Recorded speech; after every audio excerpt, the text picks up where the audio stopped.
Bismillahirrahmanirrahim. Assalamualaikum warahmatullahi wabarakatuh. Selamat pagi Bapak dosen dan rekan-rekan mahasiswa. Mohon izin pada kesempatan kali ini saya akan menjelaskan sedikit terkait mengenai Sarekat Islam, salah satu organisasi penting dalam sejarah pergerakan nasional Indonesia.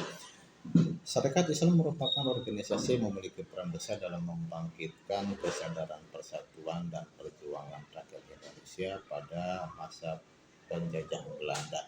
Awalnya, Sarekat Islam berdiri dengan nama Sarekat Dagang Islam pada tahun 1911 di Solo atau Surakarta. Organisasi ini didirikan oleh seorang tokoh yang bernama Haji Samanhudi. Adapun tujuan awal dari organisasi ini adalah untuk melindungi kepentingan pedagang pribumi, khususnya pedagang batik agar mampu bersaing dengan pedagang asing yang saat itu sudah mulai dominan. Pada tahun 1912, organisasi ini berubah menjadi Sarekat Islam di bawah kepemimpinan Haji Umar Said Sokro Aminoto.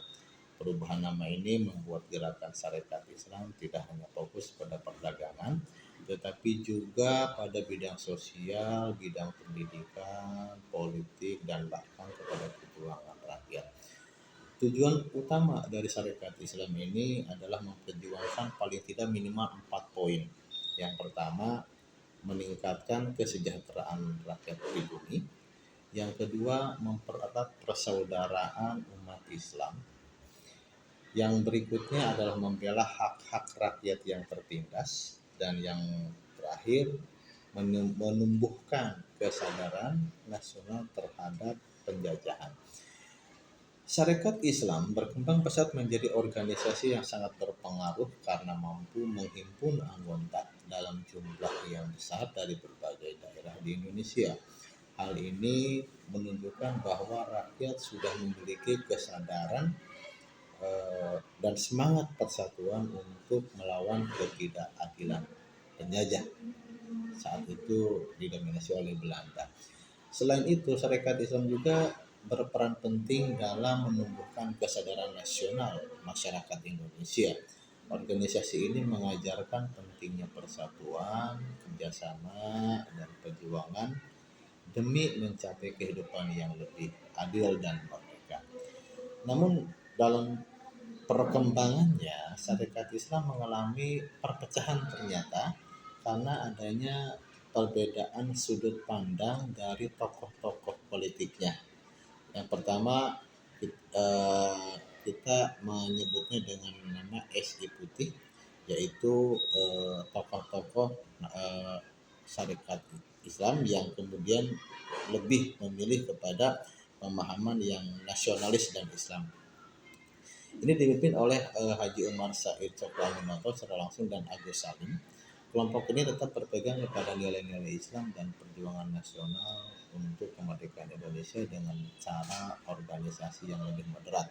Adapun yang kedua, kita mengenalnya dengan nama SI Merah yang lebih berhaluan kepada komunis atau golongan kiri.